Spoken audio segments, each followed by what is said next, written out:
Hey, what's going on? This is Dr. Coach Pat Ivey, and I got a special guest with you here on Beyond Sets and Reps. We actually, this guest, former quarterback, James Franklin, we actually just recorded his podcast. It was really good. I would hope that this podcast would come close to that one. That was really good, James. So without further ado, James Franklin, what's happening? What's going on? Hey, thanks, Coach. No, I appreciate you doing that. Things are good here. I'm excited to talk and catch up. It's been a minute. Yeah, yep. I would love for you to tell our listeners about you, your journey, uh, and because they have to get to know you. Okay. Well, I'll sum it up. Committed to University of Missouri. Coach Pinkel there, head strength staff coach, Patrick Ivey at the time.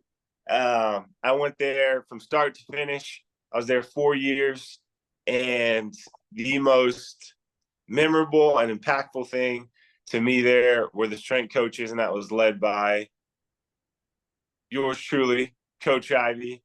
And to this day, every time I get asked about when kids are saying, hey, they're trying to commit to a school or like what to look for, I always recommend getting to know the strength staff. Because like you said, the coaching staff, there can be turnover. You said it in our podcast, but I'm glad I had you and the strength staff coaches that you had there, because that made all the difference to me.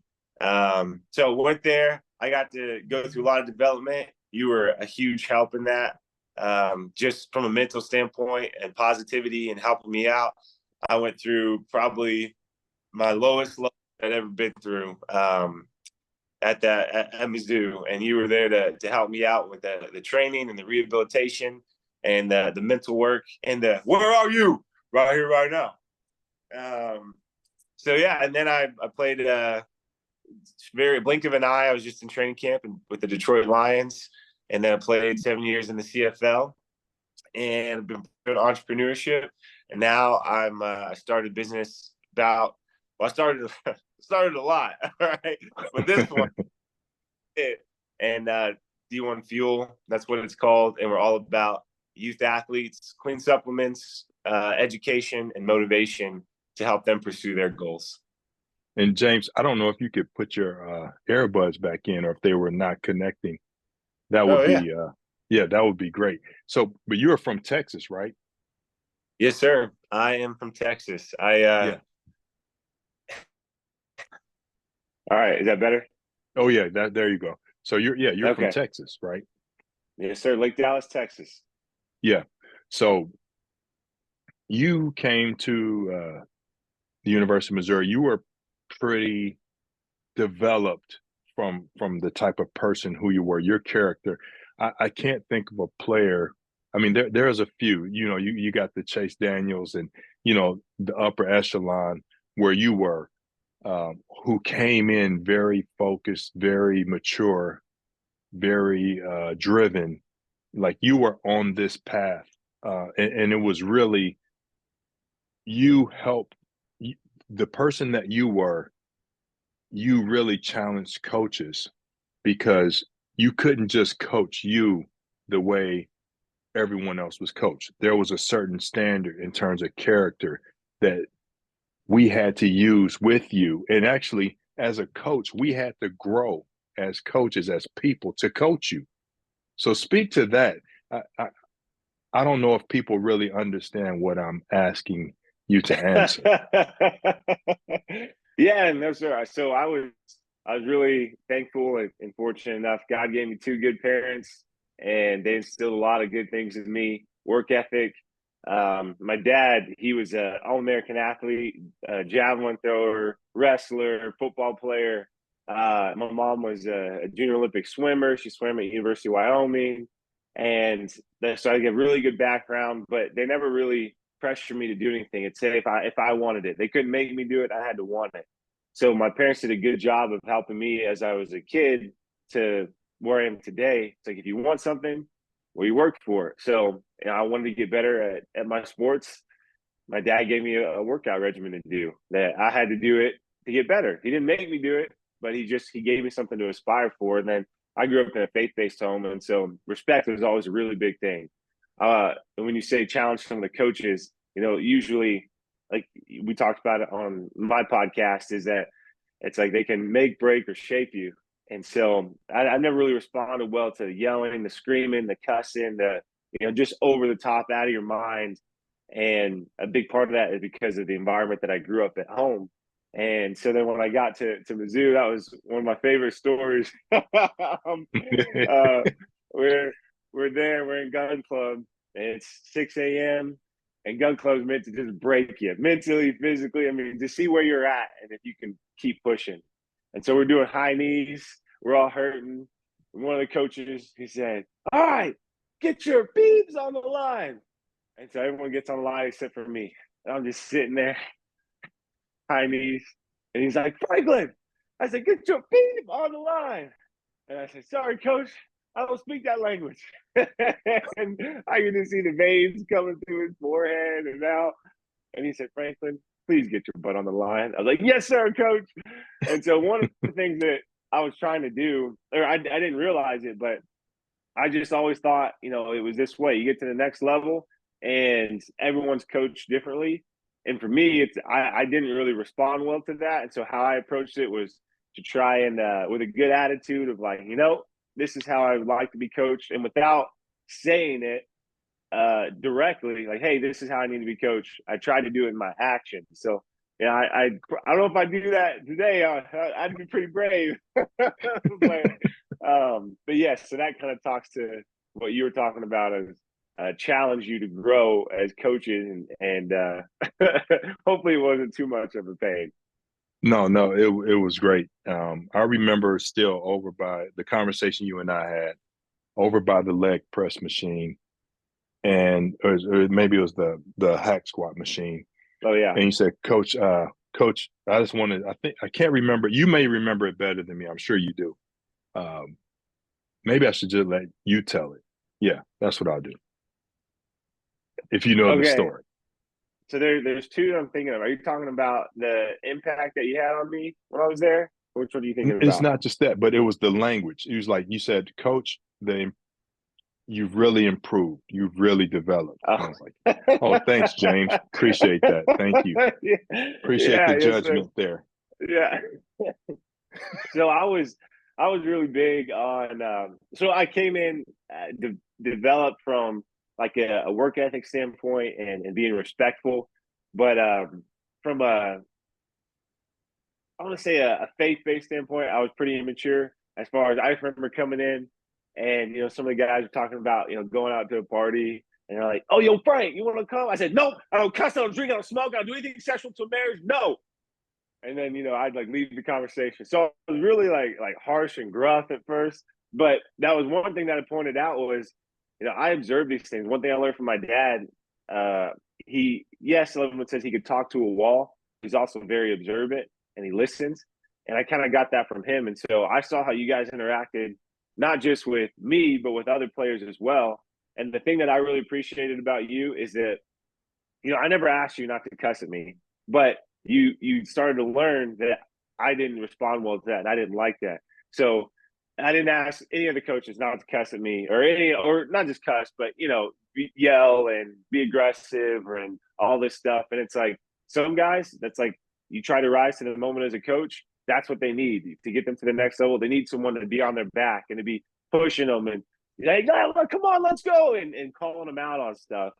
And for me, when I saw it was like how you approached me was it had changed from the very beginning. And I'm not saying you weren't cussing and yelling at me, but like I said, it was just all my teammates there, all the players. It was kind of like a certain level, a certain kind of coaching that it was like, man, this is hard for me because I'm not used to this. And so to see you without asking me to step up and coach me how I wanted to be coached and cater to that stood out to me because I'm just one person. I know you're coaching a lot of different athletes as the head strength staff coach at the time, and that stood out to me. So I had to. I might have said it in a judgmental way or came across that way, but I meant good. I just thought it was cool, like how much you'd really improved, and I felt like it was just for me, and that made a big difference to me. So you told me, Coach, I really watched you and I wanted to just compliment you on your improvement as a coach." I was like, "What?" "Okay, James, thanks. Appreciate that. What do you mean?" And I'll never forget that conversation because I was trying to be the best version of myself. I was trying to learn better ways. I was trying to learn ways that were different than what I was taught and what I learned. And I was making those changes and that effort. And so was the rest of the staff. And for you to recognize that, I think a lot of players recognized it, but then to turn around and communicate that, like the courage that it took in that on your part, but at the same time, the humility on my part to be able to receive that made that a beautiful interaction. And I wanted those types of moments all throughout my career. It wasn't just that one, but that one stood out to say, okay, every interaction with every athlete is important. Yeah, yes, sir. And that's what I think you made a good point. Not all players realize that the coaches, or some coaches don't, but one thing you guys always did well, like you said, you worked on trying to improve yourselves and better your best. Whereas sometimes I've seen a lot of coaches where it's like they're a coach for a reason because they've got it all figured out. They're an expert, so they don't need to develop themselves because they're the coach. You listen to the coach; they know more than you. But that's what was really neat about you guys is I could see the improvement, and it meant a lot to me. And I'm sure other guys did too. But yeah, I'm glad I had the courage or the judgment at the time to be able to verbalize that because you guys definitely deserve to hear it. Well, appreciate that. Hey, I want to transition and talk about. You mentioned something. Maybe it was last podcast or not. The injury that you went through, and how that was a tough time for you. Talk to me about that and share your experience, share how you were able to come through that, but really talk about the role coaches can play and should play in that process. Yes, sir. So, I mean, it was 2 years. That was that first year we went to the SEC, great sophomore year, all this stuff personally I was supposed to accomplish. And then it was tore my labrum. That's all right. I got 3.5 months before the season. Usually it's like 6, 7 months. I'm going to make it in time. So I did all the rehab. I pushed through, got back in time. And then we're playing. Then little things here and there. I busted a burst sack in my shoulder. So then I was like, all right, I had to miss this game. And I felt a lot of pressure because I remember first time this is our first year in the SEC. It was about taking a shot in my shoulder so that way I could play, and I didn't want to because I wanted to make my career longer, and I knew if it hurt, I shouldn't be doing it. And that I felt pretty low because I had some coaches, telling me that I was being selfish because I didn't want to do that. And so that was hard. I felt like I was letting not just the coaches down. I felt like I was letting my teammates down. I felt like I was letting my parents down, and not based on anything anyone else said, but just the coaches telling me that like, hey, that's a selfish decision. I didn't want to take the shot, and so that was really hard for me. And so already I'm having a battle coming back from this injury, and then my teammates, I don't want them to think I'm weak or I don't care. And then on top of that, I've got the fans who, fans don't know everything that goes on behind closed doors. So I'm thinking about all this stuff and this pressure. So I don't play that game. We lose. All right, it's Franklin's ball. And so come back the next game. And we're doing good playing Vanderbilt. Boom, tear my MCL, and then I'm out. So then we ended up losing that game, and I'm out for about 4 weeks. Had to wear a straight leg brace, and that whole time I'm wanting to recover. I got to let it heal. I got to do these things right.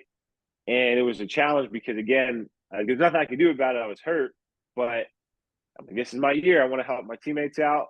My coaches, was disappointed in me earlier on. I can come back from this. So then I come back, maybe a little earlier than I should have, but I wanted to come back and help. I remember playing Florida. 4 picks. They were ranked like 5 at the time, and we only lost by 7. And that was hard. So not just from like the fan standpoint, hearing all the outside noise, but I mean, 4 picks, that's a bad game for anybody. That's a terrible game. And so that was a lot of pressure. And so then going into the next game, it was Tennessee. And I remember we went to 4 overtimes, ended up winning. But I just had a lot going on in my life that it was tough. I was trying to be healthy. I didn't want to take anything to numb the pain. I wanted to be able to feel it so I could gauge it. But I didn't want to let my teammates down. I didn't want to let my coaches down. And we ended up winning that one. And then come back the next week, get a concussion. Towards the end of the game, I come out. We end up losing, and I don't get to play the last game of the season. And that was when the year we played Manziel. He won the Heisman that year.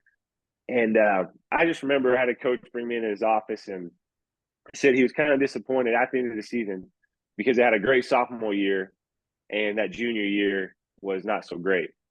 And my first thought was, wait, hang on, let me check this. I missed a total of 9 games that year. So how is it? What am I supposed to do? I was hurt, but he said that, and it wasn't like in a mean way. He was just trying to share, like, hey, that's I had different expectations, but I was just thinking, like, I felt like I felt very defeated because I kept thinking, well, I was injured. That's all I could do. But my coach thinks this, and my coach knows more than I do. And so maybe I should have taken a shot. Maybe I should have done something different. Maybe I should have just played through these injuries and then, I don't know. And I was at the time I was 19, 20 years old, and so it was hard for me because I just kept thinking, like, what am I supposed to be doing? So then I actually remember that off season, had a lot of good talks with you and the mental prep work, the positivity. And so I was working through it and I was going. I said, I'm not going to let this get me down. So I'm going to have the best senior season ever. I went from being the top prospect in the draft to like nothing, completely off the radar. Whew. So, fast forward, we're 6-0. At the time, I was leading the country in total yards and touchdowns. I was like, let's go. I'm about to accomplish all my dreams, prove everyone wrong that I got hurt, even the coaches that I felt like weren't on my side. And then separated my shoulder against Georgia. And that one was hard for me because I just kept thinking, why me? Why me? And I have a little bit different perspective on this because the first week I was extremely selfish. I was like, man, I'm not doing all this other stuff. Like, I'm focused on football. I'm training to go to the next level. I said I grew up. I've got a faith background, so it's like, I'm not going out and partying. I'm not drinking. I'm not doing all these drugs and all this other stuff. And it's like, why did this keep happening to me? And my coach thinks that I'm not tough enough. And it's like, okay, you know how many injuries I played through my sophomore year and all those injuries my junior year. And it's like, and I'm still playing. And I'm still good. And all these thoughts and stuff were going through my head. And the game was over. We ended up winning. And all I thought about was just like, man, I guess I am injury prone, maybe my coach was right. Like, I'm not tough enough to like handle it because it wasn't that hard of a hit. It just happened. And so I was out for 5 weeks. I missed 4 games. And you and I talked a lot. And you helped me with the positivity. And it was hard. I spent a lot of nights and days just crying on the sideline. Even when it was hot out, I'd be crying, but I'd like splash water on my face. And so you couldn't really tell. And I was dealing with a lot internally. And from the position coaches, and I felt like, which I understand now, it's like they can't just give up and let's just make sure James is okay, and cater to me. But just saying what I felt at the time, it was like they just moved on. Maddie was up, and they went past it. But the thing that stood out to me was you constantly checked on me to make sure I was okay. You constantly were trying to encourage me. James, you were like, Frank, where are you? I'm like, right here, right now. Just little things like that. And it wasn't. Sometimes we had some deep conversations, but a lot of times it was just the little stuff that I felt noticed because I was hurt. I was out.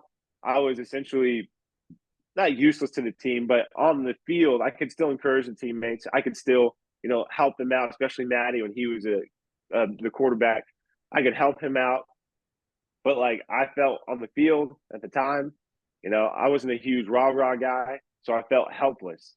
But you made me feel like I was involved, like I was part of that team because it was just the little stuff that checked on me. Everyone says it's always little things. Well, I got to experience that because I was at a dark time. All my dreams that I had hoped for, that I wanted to accomplish, that I was working towards, Mhm. it's like it was being taken away from me. And then the part that you helped me the most when I came back, and then it was like, all right, I got to split reps with Maddie, and I was like, every third series he's gonna go in when I came back, and Maddie and I are cool. He was one of the groomsmen at my wedding. I'm actually going to Springfield tomorrow, and I'm staying with him and his wife to do Wow. something. But it's Yeah. like at the time, there's nothing against him, but it was like, what?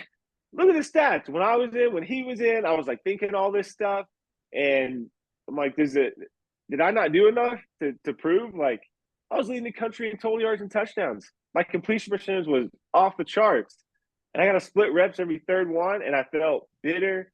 I felt like the coach didn't have faith in me. I felt like it was just I was me against the other team, and me against my coaches, and me against some of my teammates, and it was a struggle for me. But I remember that those little things that you kept telling me, like, where are you right here, right now? That was a big. I think that was the second year, and you can correct me. It was either the first year or the second year that like the positive self talk, the psych. Is that the second Yeah. year? I think so. Okay. Oh, shouldn't have done Oh. Is it my birthday? So yeah, it was a second year, and that was a type of coaching and responding that, or coaching that I responded to well. And so I've always been super optimistic. I look for the opportunity in everything, and the fact that that was the second year going on it. Those little things that you would tell me to encourage me to think about, it helped me be present. It helped me be right here, right now, not with the draft's coming up, in like 4 or 5 months, and I've only got 3 games left in the season, and then all those other things. When you would check in on me, it would help me think about what I needed to do right here, right now. And at the time, it was helping Maddie. And then when I got to come back, when he was out there, it was encouraging him. It wasn't trying to tell him the wrong play or tell him to do something so he looked bad. It was making sure I was doing what was best for the team. So at the end of the day, it's like I didn't want to have all these records and then have a 0-12 record or 0-11 record. I wanted our team to win. All these guys, that's what I loved about being a quarterback, is some of these guys come from backgrounds that weren't like mine. And so they never have been in an environment that's healthy, that's winning, that's positive. And so I started thinking about those things, and you were a big testament to that. And that's why you're one of my favorite coaches I've ever had in my top five. Because when I was at my lowest, when I was struggling with a lot, it was those little things you would check on me on, encourage me with, and you knew how to coach me. It wasn't just cliche things, like, especially from a faith-based standpoint. The most cliche thing all Christians hear is, oh, just pray about it. God got you. And I'm like, yeah, he does. That's what we need to do. But let's make it applicable. And you actually went out of your way, at least to me, it seemed like you went out of your way to make sure I was getting the coaching that I needed. And that helped me through. And it was, man, bring back some memories and some feelings. But I, Yeah. through all those injuries, and the coaches, I kind of got to see the good and the bad. The position coaches, some of them, it was hard. I really like Coach Yost, Coach Hill. They did a really good job of encouraging me, even outside. So it was almost like Mhm. two different aspects. There was on the field, in the film room, and then when we were out, it was checking on me. At the time, I had a relationship. We'd separated, and so that was hard. It was classes. It was feeling like you're left out from everything, and that made all the difference to me going through that. Yeah. See, Sorry, that I was a long thought you were answer. going to. That was awesome. I thought you were going to bring something else into it, and that was I the wanted to, I thought about that the last podcast. When we went, that was one of my favorite memories. So I've got a few, and you seem to be in over half of them from the zoo. But when we went and saw Planet of the Apes, and when it first came out, it was a ooh, ooh, ooh, ooh, and it was the friendship and acceptance and alpha, and that was one thing that we had and then that's what I mean. I should have called that out specifically, because it was that it wasn't, you didn't have to say much when I was injured and I had my arm brace on and I couldn't run out on the field. You guys would run past me and you go ooh, ooh, ooh, and you come over and you do this, and it's like you wouldn't even say anything, just you would do that. But it's because the relationship we had, and that you knew when we saw that movie, and we knew what that meant, you would do that to me, and it would kind of like reset me, mate. Hey, he was the only one that did that to me. All my teammates passed, the coach would pass, and Coach Ivey came over, and he goes, ooh, ooh, ooh, ooh. And it's silly, but it's fun, but Yeah. it made all the difference to me. So that's the kind of stuff. I'm glad you said that, because all those little things I was talking about, that's a great example of, it wasn't like you had to give me some pep talk and hype me up. It was just, where are you? Right here, right now. It was it was a, hey, you good? I don't see your smile. And little things like that. And it really, really changed for me. Man, that's awesome. Yeah, man, I appreciate you so much, man. I really do. It's always great to go down memory lane and reflect. As we close out here, what's something you want people to know about, like I said, the title of this podcast is Beyond Sets and Reps. So we haven't talked about weights or training or any of that very much in detail. So what's something you want to leave people with? Okay. You might have heard this before, something similar, but how you do anything is how you do everything. And what I mean by that is, if you're a hard worker, a go-getter, you're disciplined, you're focused, you're going to be like that in all areas of your life. And if on the opposite, if you're not, if you're lazy, if you cut corners, you can't change who you are based off your position. If you do, you're going to fail. Something's going to snap eventually. But how you do anything is how you do everything. So that's what I'd like to leave them with, how you approach life. You'll have challenges where, like I did, you might not feel like yourself, but if you do it one way in a certain area of your life, that's how you're going to do it in the other. That's what I'll leave you with. Man, I appreciate that. So if you all get a chance, though, if you're just listening to this podcast and not watching, then you probably didn't see the gestures that James and I were doing back and forth. Go back and watch Planet of the Apes. That was about being the alpha, because as a quarterback, I was like, James, it's important to be the alpha out there when you're the quarterback. And that was our little symbol that went back and forth just to say, okay, you're in charge, be in charge, take control. You're the quarterback. You're the captain of this offense. So that little gesture of the hands, the finger scraping the palm, that's what that is. Finger scraping the palm. It was like letting each other know that, hey, you're the alpha. Communicate that way. Walk that way. Be confident.